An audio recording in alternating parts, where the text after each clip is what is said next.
सोचता हूँ कि वो कितने मासूम थे, सोचता हूँ कि वो कितने मासूम थे, क्या से क्या हो गए देखते देखते, क्या से क्या हो गए देखते देखते। হ্যালো বন্ধুরা, গুড মর্নিং। কেমন আছো সবাই? আশা করছি তোমরা সবাই ভালো আছো আর আমিও ভালো আছি। গুড মর্নিং এই কারণেই বললাম কারণ এখন 10টা বাজতে 10 মিনিট বাকি আর আমি এখন ভিডিও বানাচ্ছি।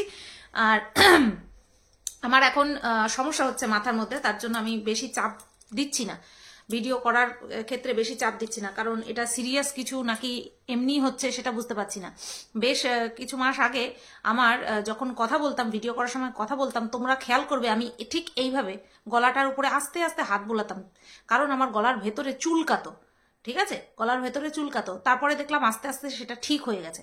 এবার এই মাথার ব্যারামটা যে হয়েছে, এই যে কথা বলছি না, দপ দপ দপ দপ করছে, এটা কি ঠান্ডা লাগার কারণে হচ্ছে? কারণ ওয়েদার চেঞ্জ হচ্ছে, ঠান্ডা লাগার কারণে হচ্ছে নাকি সিরিয়াস কোনো প্রবলেম, সেটা বুঝতে গেলে আমাকে একটুখানি রেস্টে থাকতে হবে। ঠিক আছে, তো সেই কারণে দেখো তোমরা, আমি কিন্তু দুটো ভিডিও করছি দিনে।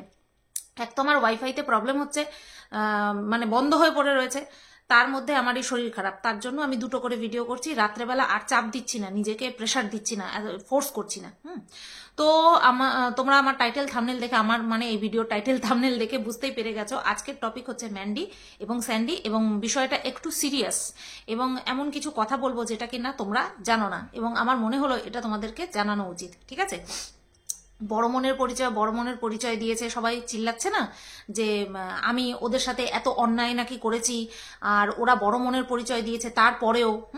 তো এই বিষয়টা আজকে ক্লিয়ার করতে এলাম। তো সেটা করার আগে আগে ম্যান্ডির ভিডিও নিয়ে কয়েকটা কথা বলবো। বেশ কয়েকদিন ধরে দেখছি ছোট ছোট ছোট ছোট বিষয়, যেগুলো নিয়ে একটা বড় ভিডিও করা যায় না, তো সেই কারণে আমি বলিনি। তো ভাবছিলাম যে এরকম একটা সময় তো আসবে ঠিকই, যখন কিনা ওকে নিয়ে, এই বিষয়গুলো নিয়ে আমি একটা ভিডিও করতে পারবো। এর আগের দিন ম্যান্ডিকে নিয়ে একটা ভিডিও করেছিলাম, যেখানে কিনা একটা কমেন্ট এসেছিল যে হচ্ছে তোমার বিষয়টা ঠিক ওর মনোপুত হয়নি। আসলে আমার কন্ট্রোভার্সি, আমি দর্শকদের দোষ দিচ্ছি না, আমার এমন কন্ট্রোভার্সি লোকে দেখতে দেখতে অভ্যস্ত, যেখানে কিনা চিরফার হতো চিরফার হতো। তো সেখানটায় সফটলি কাউকে নিয়ে কথা বলা বা অ্যাগ্রেশন না দেখিয়ে কথা বলা, সেটা মানুষের মনোপুত কেন হবে? কারণ ওটা দেখেই আমার কাছে এসেছিল সবাই। এবার কিছু কিছু মানুষ আছে যারা কিনা আমার পরিস্থিতি অনুযায়ী আমাকে বুঝতে পারে যে হ্যাঁ সুতপা কেন এইভাবে এখন ভিডিও করছে, কেন ওই রকম ভাবে তখন ভিডিও করতো। এখনো যে চিরফার করি না সেরকমটা না, তবে হ্যাঁ নিজেকে বুঝিয়েছি যে কতটুকু লিমিট নিজেকে ক্রস করতে হবে, কতটুকু বজায় রাখতে হবে। তো ম্যান্ডির ভিডিওতে বহু এরকম জিনিস আমার কানে বেঁধেছে, এবং সেগুলো নিয়েই তোমাদের সঙ্গে আজকে আলোচনা করব। গতকালকের ভিডিও, গত পরশু দিনের ভিডিও এবং তার আগের দিনের ভিডিও, অর্থাৎ 3টে ভিডিও নিয়ে কিছু আলোচনা করে, সমালোচনা করে, তারপরে আমি ওই টপিকে ঢুকবো। আচ্ছা, প্রথম যেটা বলবো, এটা 3 দিনের মধ্যে যে কোনো একদিন, গতকালকে তো নয়, গত পরশু অথবা তার আগের দিনের ভিডিওর মধ্যে একটা পয়েন্ট। সেটা হলো, দেখো আমি যদি কালকে রাত্রে ভিডিওটা করতাম না, এত সুন্দরভাবে গুছিয়ে কথাগুলো বলতে পারতাম না, আমার মানে কি বলে ওটাকে, ঘেটে যেত। এমনিতেও গতকালকে আমার খুব পরিশ্রম গেছে সারাটা দিন, তো সেইগুলো নিয়েই আমি কিন্তু কথাগুলো বলবো। তো ম্যান্ডির ভিডিওতে সবার প্রথম যেটা নিয়ে বলবো সেটা হচ্ছে, ম্যান্ডি ভিডিও করতে করতে এপাশ থেকে ওপাশে যাচ্ছিল, মানে যেখানে কিনা ওদের ছোট ঘরটা দরজা থেকে পুরো পরিষ্কার দেখা যায়, সেখানে স্যান্ডি বসেছিল, হাফ প্যান্ট পরা অবস্থায় ছিল, আর স্যান্ডো গেঞ্জি পরা ছিল, যেটা কিনা ও সবসময় পরে বাড়িতে। এবার ও বসেছিল। এবার বাড়িতে আমরা কিন্তু মানে কি বলবো, সবসময় প্রিপেয়ার হয়ে বসি না যে কখন আমাদের সামনে ক্যামেরা হুট করে চলে আসে। এটা ম্যান্ডির দোষ, বরাবরের দোষ। তো গেঞ্জি পরে বসা ছিল, সামান্য মনে হয় পেটটা একটুখানি বেরিয়েছিল, যেটা কিনা অতটাও গুরুত্বপূর্ণ না, বা মানে কি বলবো, তাকে ঢেকে বসতে হবে, কারণ পুরুষ মানুষ ভাই, তাই না? আমরা তো জানি পুরুষ মানুষ খালি গায়ে হয়েও ঘুরতে পারে। তো তখন ম্যান্ডি একটা কথা বলে বসলো যে কিরকম অভদ্রের মতন বসে রয়েছে। আমার না সত্যি শুনে মনে হলো, এই ম্যান্ডি কি সেই ম্যান্ডি যে কিনা 2 দিন আগে হচ্ছে টি শার্ট খুলছে আর সেটাকে ক্যামেরা বন্দি করার জন্য ধরে রেখেছে। ম্যান্ডি বুঝতে পারছে ম্যান্ডিকে নিয়ে কন্ট্রোভার্সি এখন আর হচ্ছে না, কারণ এখন বেচু হচ্ছে ট্রেন্ডিং টপিক। তো সেই কারণের জন্য ম্যান্ডিকে নিয়ে এখন আর কোনো কন্ট্রোভার্সি হচ্ছে না। এবার কন্ট্রোভার্সি কন্টেন্ট ছুড়ে দেওয়ার জন্য ম্যান্ডি তার লিমিট ক্রস করে যাচ্ছে। ঠিক আছে, তো এর মাঝে একদিন ম্যান্ডি দেখিয়েছে যে দেখো স্যান্ডি স্মোক করে আমরা সবাই জানি, তো তো ও যখন ল্যাপটপে বসে কাজ করছিল ছোট ঘরে, তখন ওর পাশে, স্যান্ডির পাশে আর কি, ওই সিগারেটের সমস্ত সরঞ্জাম ছিল, গ্যাস লাইটার, সিগারেটের প্যাকেট, এই সমস্ত ছিল, সেগুলিকে ম্যান্ডি দেখাচ্ছে। তো এটা ও ডাইরেক্ট কন্টেন্ট ছুড়ে দিচ্ছে, নাও আমাদেরকে তোমরা ধোলাই দাও, আমাদেরকে নিয়ে ভিডিও করো আর ধোলাই দাও। তো আমি সেটাকে নিয়ে বলিনি, কারণ ওই একটা বিষয় নিয়ে আমি তো প্রয়োজন নেই, তাই না, আর হবেও না, একটা ভিডিও হবেও না। তো ফালতু বলে তো আর লাভ নেই। ওরা মানে স্যান্ডি সিগারেট খাওয়া ছাড়তে পারবে না, ঠিক আছে। যে কিনা তার নিজের মেয়ের কথা শোনে না, তারা আমাদের কথা শুনবে সেটা আশা করা যায় না। ওর মেয়ে কিন্তু অনেকবার বলেছিল, যখন ওদের মধ্যে খুব অশান্তি চলছিল, ঠিক আছে, তখন কিন্তু ওর মেয়ে বলেছিল যে ওসব তুমি খেও না বাবা, ওসব ভালো না। তো যে ওই ছোট্ট বাচ্চার মুখের দিকে তাকিয়ে সিগারেট ছাড়তে পারেনি, সে আর কোনোদিনই ছাড়তে পারবে না, বুঝতে পেরেছো? ও শুধু ওর আয়ু গোনে, ও এত বছর বাঁচবে, ও এত বছর বাঁচবে, ও সব জানতা গামছাওয়ালা, ও সব কিছু জানে যে ও কত বছর বাঁচবে, ও 48 বছর পর্যন্ত বাঁচবে, হ্যানা বাঁচবে, তেনা বাঁচবে, এই সমস্ত করে বেড়ায়। আসলে স্যান্ডির একটা ঘোর কাউন্সিলিং এর প্রয়োজন, প্রচন্ড পরিমাণে কাউন্সিলিং এর প্রয়োজন। ও প্রচন্ড পরিমাণে ওর মানে কি বলে, শরীর সম্বন্ধে ওভার কনসার্ন, প্রচন্ড পরিমাণে অবসেসড, যেটাকে বলে অবসেসড হয়ে গেছে ও। তো এত কিছু দেখে, খাওয়ার আগে দেখে, খাওয়ার যে কোনো কিছু খাওয়ার দিলেই সেটাকে গুগল করে দেখে, হ্যাঁ। তারপরে ও যেখানে যেখানে যায় সবাই জানে যে ওর সুগার আছে এবং ও সুগার নিয়ে কতটা চিন্তিত। তো সেই কারণে যেখানেই যায় সুগার ফ্রি, ওর জন্য কেক, সুগার ফ্রি মিষ্টি, এই সমস্ত বন্দোবস্ত কিন্তু করে রাখে। কিন্তু তারপরেও দেখো ওর যে অবসেসিভনেস, তাই তো বলে, সেটা কিন্তু ওর যাচ্ছে না। তো কোথায় কোনটা বলতে গিয়ে কোন দিকে চলে গেলাম। তো ম্যান্ডি যে কিনা বর প্যান্ট ঠিক করছে সেই ভিডিও আমাদের সামনে দেখায়, আবার সেই ম্যান্ডি স্যান্ডির বসে থাকা নিয়ে বলছে অভদ্র। এটা জাস্ট হাস্যকর, হাস্যকর। তো এই গেল একটা বিষয়। সেকেন্ড বিষয় হচ্ছে স্যান্ডির বাইকে যখন উঠতে গেছিল, মানে বাইকে যখন উঠতে গেছিল ম্যান্ডি, তখন মনে হয় পিঠে খামচি লেগেছে। এবার স্যান্ডি সেটাকে বলল যে খামচি লেগেছে, উফ খামচি লেগেছে, হ্যাঁ, এরকম একটা কথা বলেছে। তখন ম্যান্ডি যে কথাটা বলেছে সেটা মোটেও শোভনীয় নয়। বলেছে, তুমি কি আমার খামচি প্রথম খেলা? আমরা সবাই যথেষ্ট আমাদের বোধ বুদ্ধি রয়েছে। তো এই কথাটা কোন হিসেবে ম্যান্ডি ক্যামেরাতে বলেছে সেটা কিন্তু আমরা সবাই জানি। খামচি কখন কখন লাগে, এক হয়তো মারামারি করার সময় লাগে, আর এক হয় ওভার, ওটাকে বলে কি বলে, এক্সাইটেড হয়ে গেলে, তখন খামচি লাগে। তো এই কথাগুলো বলা, এটা কিন্তু মোটেও শোভনীয় নয়, তাই না? তো প্রেম প্রেম ভাব থাকা ভালো। আমি সবসময় বলি ম্যান্ডি ভীষণ পরিমাণে রোমান্টিক। ওদের মধ্যে দেখলে বোঝাই যায় না একটা বাচ্চা আছে, এত বছর হয়ে গেছে, বিয়ে হয়েছে, বেশ, এটা বেশ ভালো, এটা সবাই পারে না। কিন্তু সেই প্রেম সম্পর্ক দেখানো আর অশ্লীলতার দিকে ইঙ্গিত দেওয়া, এই দুটো কিন্তু আলাদা, যেটা কিনা ম্যান্ডি করেছে এবং কানেও লেগেছে। তারপরে ও যে এই যে রেকর্ডিং শোনাতে বাধ্য হলো, সেই দিন সবাই বলেছে ম্যান্ডির দ্বারাই সম্ভব। আমি ভেবেছিলাম ওই ভিডিও, ওটা নিয়ে একটা আস্ত ভিডিও বানাবো, বিশ্বাস করো শরীরটা এত খারাপ পাচ্ছি না। তো রেকর্ডিং শোনাতে বাধ্য হলাম। এবার সবাই ভেবেছে কার রেকর্ডিং, একজনের তো নিশ্চয়ই বুকটা ধরাস করে উঠেছে, সেটা কার সেটা বলছি না, নিশ্চয়ই একজনের বুক ধরাস করে উঠেছে। তো এবার ম্যান্ডি কি শোনালো, ওকে একজন ওই ওর কাছ থেকেই নিয়ে ওকেই আবার গিফট করেছে ওর বিবাহবার্ষিকী উপলক্ষে, তার নামটা নিতে বলেছিল, ও শুধু নামটা নেয়নি, ও একেবারে মানে কি 16 আনা পূর্ণ করে দিয়েছে। এবার এটাতে যে নাম নিতে বলেছে সে খুশি হয়েছে না কি হয়েছে, আমার মনে হয় খুশি হয়েছে। অনেকে তো বলছে যে তুমি তার ছবি, নাম সব, এই ভয়েস রেকর্ড সবই শুনিয়ে দিলে। আমার মনে হয় উনি খুশিই হয়েছেন, কারণ ওর মধ্যে এমন কি কোনো কিছু ছিল না, সব কিছু পজিটিভিটিতে ভর্তি ছিল, ওই ভয়েস রেকর্ডটার মধ্যে পজিটিভিটিতে ভর্তি ছিল। তো খুব একটা বেশি অসুবিধা হয়েছে বলে আমার মনে হয় না, উল্টা হয়তো উনি খুশিই হয়েছেন ওনার মুখটা দেখানোর জন্য। দেখো কপাল, ম্যান্ডির কপালটা দেখো। এক তো বিজনেস করলো, তাকে বিক্রি করলো, সেখানটায় লাভ করলো, অবশ্যই লাভ করার জন্যই তো বিজনেস করা, সেখানে লাভ করলো, আবার উল্টে বিছনার চাদরটা নিজে গিফটও পেয়ে গেল। যেখানে ব্যবসা করতে যাচ্ছে, মানে ডেলিভারি দিতে যাচ্ছে ওদের স্থানীয় এলাকায়, যেখানে দিতে যাচ্ছে, সেখান থেকেও মানে টাকা তো পাচ্ছেই, বিজনেসের টাকা তো লাভ করছেই, প্লাস ওখান থেকে আবার গিফটও আসছে। ভাবো তো, যারা দোকান খুলে বিজনেস করছে, উল্টে তারা বার্গেইন করতে আসে, মানে বার্গেইন করে ক্রেতারা, এখানটায় বার্গেইনিং এর তো কোনো প্রশ্নই নেই, উল্টে আরো রিটার্ন গিফট নিয়ে আসে। ভাবো জাস্ট, কিসের আওয়াজ হচ্ছে? দাঁড়াও তো, ওয়াইফাইটা নষ্ট হয়ে গেছে তো, টি টি টি টি টি করে আওয়াজ হচ্ছে। আমি ভাবলাম আমার ফোনটাও কি যাবে নাকি, তারপরে ফোনটাকে পুরো বন্ধ করে কানের সামনে নিয়ে দেখলাম না, এই আশেপাশে কোথাও আওয়াজ হচ্ছে। ভয় লেগে গেল আমার। হ্যাঁ, তো এই গিফটের কথা বললাম, বেশ ভালোই তাই না? যাও সুগার ফ্রি মিষ্টি খেয়ে আসো, বেশ ভালো, কিন্তু এটা বেশ একটা অন্যরকম। এরকম কিন্তু বিজনেস আর কাউকে করতে দেখিনি, ম্যান্ডি করে দেখালো। কিছু কিছু জিনিস ম্যান্ডি দেখলে সত্যি ভালো লাগে, এবং একটা কেমন যেন একটা হয়, বাহ কত সুন্দর, ও ব্যবসাও করছে, ভালোবাসাও পাচ্ছে, খাওয়া দাওয়া করে আসছে, রিটার্ন গিফট নিয়ে আসছে, বেশ একটা আলাদা জিনিস তাই না? তো যাই হোক, এই তো গেল, এটা একটা ভালো জিনিস বললাম। এইবার গতকালকের ভিডিওতে দেখলাম, গতকালকের ভিডিওতেই তো ওর মেয়ে বলছে, ওর মেয়ে ওর সঙ্গে রীতিমতন তক্ক, তুমি আমাকে খাইয়ে দেবে মানে খাইয়ে দেবে। হ্যাঁ, তখন ম্যান্ডি বলছে তোর বয়স কত? 7 বছর। তখন ও ঘুরিয়ে বলছে তোমার বয়স কত? বললো 33 বছর। বলে তাহলে ছোট কে? ও বলছে, ম্যান্ডি বলছে তোর বয়সে আমি একা হাত দিয়ে খেতাম। ম্যান্ডির মেয়ে বলছে ওসব জানি না, ওসব কোনো কথা জানি না, আমাকে তোমার খাইয়ে দিতে হবে, ব্যাস, তুমি কি করেছো সেটা আমার জানার দরকার নেই। জিনিস তৈরি হয়ে গেছে। ম্যান্ডি মুখ খুলবি কম, তোর কোনো কথায় ও পাত্তাই দিচ্ছিল না, জাস্ট ও ওর যুক্তি দিয়ে যাচ্ছিল, এবং সেটা কিন্তু লজিক্যালি, যে তুমি তোমার ছোটবেলায় কি করেছো না করেছো সেটা তো আমার দেখার দরকার নেই, তুমি আমাকে খাইয়ে দেবে, আমি বলেছি তোমাকে খাইয়ে দিতে, তুমি খাইয়ে দেবে, একটু সাবধান, বুঝলি তো?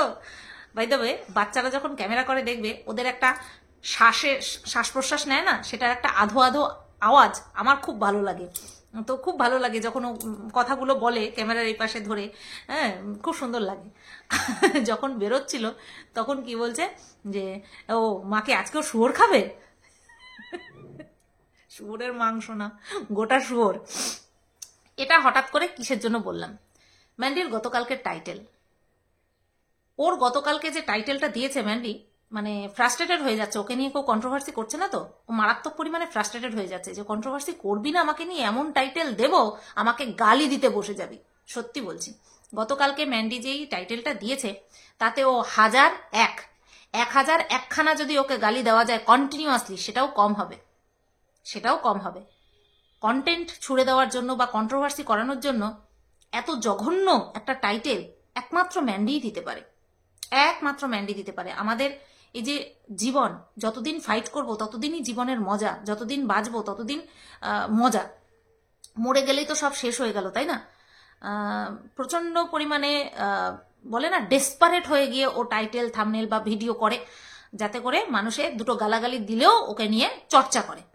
তো তার জন্য ও গতকালকে যেটা করেছে, টাইটেলটা মেনে নেওয়া যায় না, জাস্ট মেনে নেওয়া যায় না। কারণ এখন ঘরে ঘরে জন্মের পর থেকেই বাচ্চার চোখে চশমা পড়ে যায়, তাও পুরু পাওয়ারের, সেই বাইরে থেকে দেখলে চোখগুলো এত বড় বড় লাগে। তো সেখানে ম্যান্ডির চোখে পাওয়ার এসেছে, তাও তো একটা বয়স হয়েছে তাই না, 33 বছর। আমারও চশমা ছিল, আমার 24 বছরে চশমা লেগেছে, ও তো 33 বছর, আমার 24 বছরে চশমা লেগেছে। বিয়ের পরপরই আমি চশমা পড়েছিলাম, 6 মাস টানা ব্যবহার করেছি, শুধু ঘুমানো আর স্নান করা বাদ দিয়ে, ব্যাস, তারপরে কিন্তু খুলে রাখতে পেরেছি। এখন আবারও আমার সমস্যা হচ্ছে হয়তো চোখের থেকে, আমি বুঝতে পারছি না, ডাক্তার দেখাতে হবে খুব তাড়াতাড়ি। তো এই চোখে পাওয়ার এসেছে তার মানে তুই অন্ধ হয়ে যাবি, এরকম একটা টাইটেল দেওয়া, মানে যদি থাবড়ানো যেত তাহলে ঠিক হতো। এগুলো কি, এগুলো কোন ধরনের অসভ্যতা বলো তো? অন্ধ হয়ে যাবে, চোখে পাওয়ার আসলে কি অন্ধ হয়ে যায়? তারপরে বলছে লিভার নষ্ট হয়ে যাবে। তোর ফ্যাটি লিভার ধরা পড়েছে আজ থেকে 2 বছর আগে, তুই জানতে পেরেছিস তোর ফ্যাটি লিভার ধরা পড়েছে। তুই সেই তোর যে একটা রোগ ধরা পড়েছে, সেটার দিকে তাকিয়ে তুই কখনো কোনো মানমান্তি করিস, বাজ বিচার করিস না।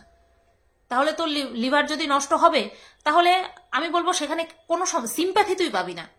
এই যে বারবার বলিস না, যখন হবে তখন বুঝতে পারবি। ওই যে তোর ননদ প্যানক্রিয়াটিসের ব্যথায় কাতরায়, চোখ মুখ বিবর্ণ হয়ে যায়, খেতে পারে না, তুই শুধু দেখিস। যদি কোনো সময় ওই ব্যথা একদিনের জন্য ভোগ করতে হয় না, তখন বুঝবি এই টাইটেলে এই সমস্ত নোংরা জিনিস দেওয়া তোমার বেরিয়ে যাবে, শরীর খারাপ নিয়ে ছেলে খেলা করা তোমার বেরিয়ে যাবে। ঠিক আছে? কি মানিস তুই? লিভারটা ঠিক রাখার জন্য তুই কি মানিস? আজকে শুয়োরের মাংস খাচ্ছিস, কালকে খাসির মাংস, তারপরের দিন চিকেন, কেন রে এত? আর আমি স্যান্ডিরও বলিহারি, নিজের শরীর সম্পর্কে এত কনসার্ন। বউ বেয়াদব, বউকে কথা শোনানোর জন্য যতটা স্ট্রিক্ট হতে হয় ততটা স্ট্রিক্ট হতে হবে। কারণ ইন ফিউচারে যখন ওর কোনো কষ্ট হবে তখন কিন্তু স্যান্ডি সাফার করবে, ম্যান্ডি তো সাফার করবে, সাথে স্যান্ডিও সাফার করবে, সাথে ওর মেয়েটাও সাফার করবে। তাই তার জন্য ও তো বেয়াদব, ও ঘাটতারামি করে, কথা শুনবে না। সেখানটায় স্যান্ডির কড়া হাতে সবকিছু যেমন হ্যান্ডেল করছে, এই দিকটাও হ্যান্ডেল করা উচিত না? তা না, কখন কোন জায়গায় ব্যথা হলে কোন রোগটা হয়েছে সেটা ফটাং করে বলে দেবে। জীবনে কখনো ওর নাকি মাজায় ব্যথা হয়নি, ম্যান্ডির নাকি মাজায় ব্যথা হয়নি। আচ্ছা, এই যে ব্যথা বেদনা, এটা কি বাচ্চাওয়ালার থেকে হয়?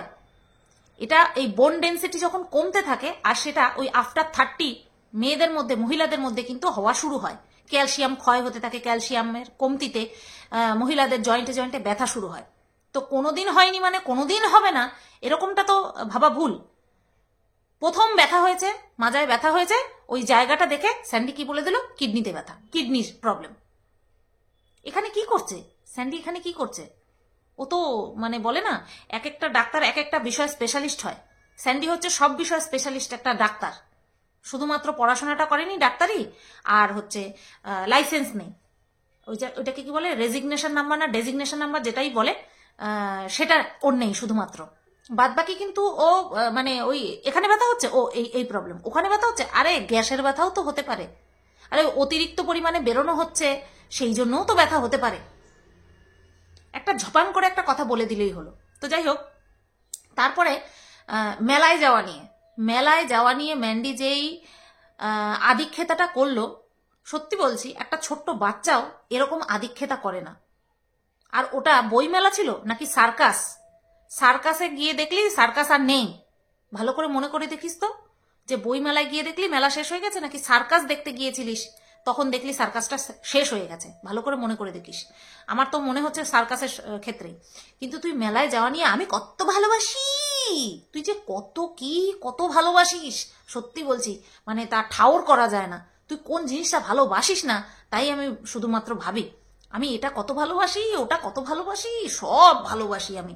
ওই এত ভালোবাসা থাকলে না মানুষ জীবনে কনফিউজড হয়ে যায়, আর তুই মনে হয় কনফিউজড, বুঝতে পারলি? ও মেলায় যাওয়া, সত্যি বলছি, ওই ছোটবেলায় বছরে একটা মেলা আসতো, ওই মেলার জন্য চাতক পাখির মতন বসে থাকতাম। আর এখন এমন জায়গায় বিয়ে হয়েছে, সারা শীতকাল মেলা চলবে, 10 দিন ধরে তিনখানা মেলা চলবে। একটা হচ্ছে হস্তশিল্প, প্রথমে বই মেলা, তারপরে হস্তশিল্প মেলা, তারপরে কৃষি মেলা, এই 3খানা মেলা চলবে 10 দিন করে, পুরো 1 মাস মেলা চলবে। ফুটবল খেলার মাঠ কখনো ফাঁকা থাকবে না এই শীতকাল। তারপরে তো আন্ডি সান্ডি লেগেই থাকে ও ফুটবল খেলার মাঠে, মেলার প্রতি বিরক্তি ধরে গেছে। আর ম্যান্ডিকে দেখো, ও কত ভালোবাসি এই পর্যন্ত ঠিক আছে, ও আদিক্ষেতা করছে করুক, কিন্তু ওর মেয়েকে নিয়েও যেটা বললো সেখানে আমার আপত্তি, যে তুমি বাড়ি চলো, আমি মেয়েকে তোমার পিছনে লেলিয়ে দেব, উস্কে দেব। এই কথাগুলো ভীষণ পরিমাণে নেগেটিভ। লেলিয়ে দেওয়া, উস্কে দেওয়া, উস্কানি দেওয়া, এগুলো ভীষণ পরিমাণে নেগেটিভ ওয়ার্ড, ঠিক আছে?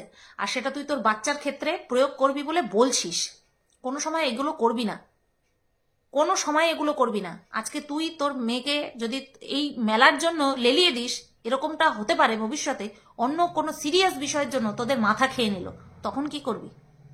নিজেকে তো কন্ট্রোল করতে পারিস না, মেয়েটাকে কখনো তোর স্বভাবটা দিস না, লেলিয়ে দেবো, উস্কে দেবো। কেন রে? সব জায়গায় সব সময় যেতে হবে এমনটা কোনো কারণ আছে, মানে আছে, কোনো কথা আছে? যাই হোক, এই গেল ওর ভিডিও নিয়ে কথা। এবার আসি যে বড় মনের পরিচয় দিয়েছে, আমি তো বলবো অন্যায় আমার সাথে প্রথম থেকে হয়েছে। দেখো, এখন একটা জায়গায় আমরা চলে এসেছি, এখন এই কথাগুলো বলার কোনো মানে হয় না। যেখানে আমরা একে অপরের সঙ্গে একটা সমঝোতায় চলে এসেছি, সেখানে এই কথাগুলো বলার কোনো মানে হয় না। কিন্তু কিছু কিছু মানুষ এখনো বলে বেড়াচ্ছে যে ম্যান্ডি নাকি বড় মনের পরিচয় দিয়েছে। আমি ওর সাথে প্রচন্ড অন্যায় করেছি এবং আমার বিরুদ্ধে করা কেস তুলে নিয়ে মানে খুব বড় মনের পরিচয় দিয়েছে। ওরা যেখানে ম্যান্ডি, যখন মারু ম্যান্ডিদের বাড়িতে গেল, তখন কিন্তু ম্যান্ডি মারুকে নিয়ে একটা কথা বলেছিল, আর যে কথাতে আমি খুব খুশি হয়েছিলাম, যে ভুল দুপক্ষেরই ছিল। আমার জন্য আজকে সুতোপাদি এবং আমার বোন মারুর কথা, এরা কিন্তু সাফার করেছে, এদেরকে আমি কিন্তু আমার ভুলের জন্য ওদেরকে আমার ভুলের মধ্যে সামিল করেছিলাম, কিন্তু এদের কানে ম্যান্ডির বলা ওই কথাগুলো ঢোকে না। কেন? কারণ ম্যান্ডিকে উস্কাতে হবে, স্যান্ডিকে উস্কাতে হবে, তোদের খুল্লা ছুট। তোদেরকে খুল্লা ছুট দিলাম, যা উস্কা, কারণ ওদের যা বোঝা হয়ে গেছে। আর আমার যতটুকু হয়রান হওয়ার আমি হয়রান হয়েছি। আমার পয়সা গেছে, আমার তাতে কোনো দুঃখ নেই, পয়সা আজ আছে কাল নেই। আমি ফিজিক্যালি হ্যারাস্ট হয়েছি, আমার তাতেও কোনো দুঃখ নেই। আমি বাড়ির থেকে বেরোই না, গেছি। আমার যেখানটায় দুঃখ, আমার যেখানে কষ্ট, একমাত্র আমার শেরুকে নিয়ে। আমার আর কোনো দুর্বলতা নাই জীবনে। আমার হাজব্যান্ডকেও আমি বুঝিয়ে নিতে পারি, কিন্তু শেরু হচ্ছে আমার জীবনের ওয়ান অ্যান্ড অনলি এখন দুর্বলতা। আমার ওকে রেখে যেতে হয়, এটাই হচ্ছে আমার সবচেয়ে বড় কষ্ট। আর কোনো কষ্ট আমার নেই, আর কোনো দুঃখ অনুশোচনা আমার নেই যে আমার বিরুদ্ধে কেস করলো, আমার এত ক্ষয়ক্ষতি হয়ে গেল, আমার কিচ্ছু নেই। একমাত্র শেরুকে রেখে আমার যেতে হয়, এটাই আমার কষ্ট, আর কিচ্ছু না। আমি যেখানে ওকে রেখে ঘুরতে পর্যন্ত যাই না, সেখানে ওকে রেখে এই সমস্ত ফালতু কেসের জন্য আমাকে দৌড়াতে হচ্ছে, এইটা আমার কষ্ট, আর কিচ্ছু না। তো আমরা যখন বুঝতে পেরেছি যে এটা কোনো পথ নয়, এর থেকেও একটা ভালো পথ আছে, সামনাসামনি কথা বলা, একে অপরের সঙ্গে মন বোঝা, সেটা আমরা করে নিয়েছি। কিন্তু এরা কিছুতে হজম করতে পারছে না। ভেবেছিল ম্যান্ডিকে দিয়ে, করিয়েও ছিল, চেষ্টাও করিয়েছিল।